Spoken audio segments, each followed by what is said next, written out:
Bienvenue, aujourd'hui on se penche sur Billie Eilish, une artiste qui a vraiment secoué la pop mondiale. Ah oui, complètement. Et très vite en plus. C'est ça qui est fou. Comment une ado, qui faisait de la musique dans sa chambre, est devenue cette icône planétaire. Ben justement, on va essayer de décortiquer ça. On a pas mal de sources, Wikipédia, des articles de fond comme Anoukai, Starzone.ch, même des actus de Boursorama. Ok, donc on a de quoi faire. L'idée, c'est de voir son ascension, son style unique, les récompenses, ses engagements aussi, et puis les controverses, forcément. Exactement. Comprendre ce qui fait d'elle une figure si particulière aujourd'hui. Ça a démarré fort avec Ocean Eyes sur SoundCloud. Ah oui, Ocean Eyes. Le fameux morceau avec son frère Phineas. C'est ça. Fait maison, et ça a pris direct, viral. Mais c'était pas juste un buzz, quoi. L'épée Don't Smile at Me, 1 milliard de streams sur Spotify. 1 milliard, ouais. La plus jeune artiste à faire ça pour un projet complet. Ça pose les bases, quand même. Carrément. Et après, l'album When We All Fall Asleep, Where Do We Go Numéro 1 aux US. Premier album numéro 1 d'une artiste née au 21e siècle. C'est symbolique, tu vois. Un changement de génération. Et Bad Guy, le tube. Ah, Bad Guy, incontournable. Il a même détrôné Old Town Road, le truc qui semblait indétrônable. Single mondial de l'année 2019 pour l'IFPI, rien que ça. Mais au-delà des chiffres, son style musical est vraiment à part. Oui, c'est difficile à classer. Emo-pop, électropop, certains disent noir-pop. Et cette voix, très proche, presque chuchotée. C'est devenu sa marque de fabrique, hein. Et les thèmes abordés, bon, c'est pas toujours joyeux. Santé mentale, chagrin. Oui, il y a une vraie vulnérabilité dans Everything I Wanted, par exemple.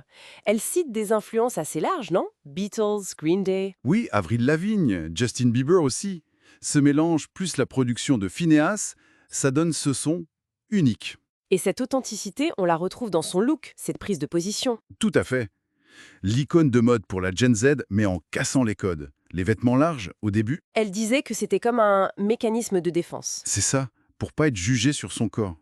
Et puis ça a évolué, avec des collabs comme Gucci. Le sac en 2 métras. Une alternative végétale au cuir, c'est intéressant ça? Ça colle avec ses valeurs? Ben oui.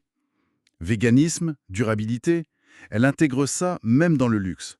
Et elle parle, elle prend position. Droit des femmes, body positivité. Son court-métrage Not My Responsibility était fort. Et Your Power, qui critique l'abus de pouvoir. Direct dans une chanson, FTV, très cash. Cette force de caractère, ça va avec les récompenses. Les Grammys en 2020. Le Grand Chelem, les 4 catégories reines. Historique, personne d'aussi jeune avant elle. Et ça a continué. D'autres Grammys et 2 Oscars. Oui, meilleure chanson originale, No Time to Die et What Was I Made For. La première née au 21e siècle a gagné un Oscar. C'est fou. Impressionnant, mais il y a eu des moments plus compliqués aussi. La controverse de 2021. Ah oui, les vieilles vidéos, l'insulte anti-asiatique. Elle s'est excusée publiquement. Elle a parlé de son âge, 13-14 ans, de son ignorance à l'époque. Elle s'est dite atterrée et embarrassée. C'est ça. Et il y a eu aussi les accusations de queerbaiting autour de Lost Cause.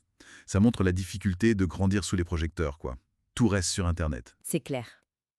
Bon, plus récemment, elle a sorti le P Guitar Songs, un peu par surprise. Ouais, en 2022. TV et The 30th. Pour que le message passe vite, sans grosse promo. Et on parle d'une possible collab avec Ariana Grande. Oui, elles se sont vues début 2025. Ça a alimenté les rumeurs. Elles continuent de surprendre. Donc au final, Billie Eilish, c'est complexe. Un succès monstre, mais aussi une vraie signature, des engagements forts. Et cette façon de gérer la célébrité, les controverses, c'est une nouvelle ère de la pop star, peut-être plus directe, plus engagée. Plus vulnérable aussi, parfois. Exactement. Et ça pose une question pour la suite, non? Au-delà de tout ce qu'elle a déjà accompli, comment son évolution va continuer à modeler la musique pop? Et même ce qu'on attend d'une icône culturelle aujourd'hui. C'est ça? Qu'est-ce que ça va changer pour les prochaines générations d'artistes? Bonne question.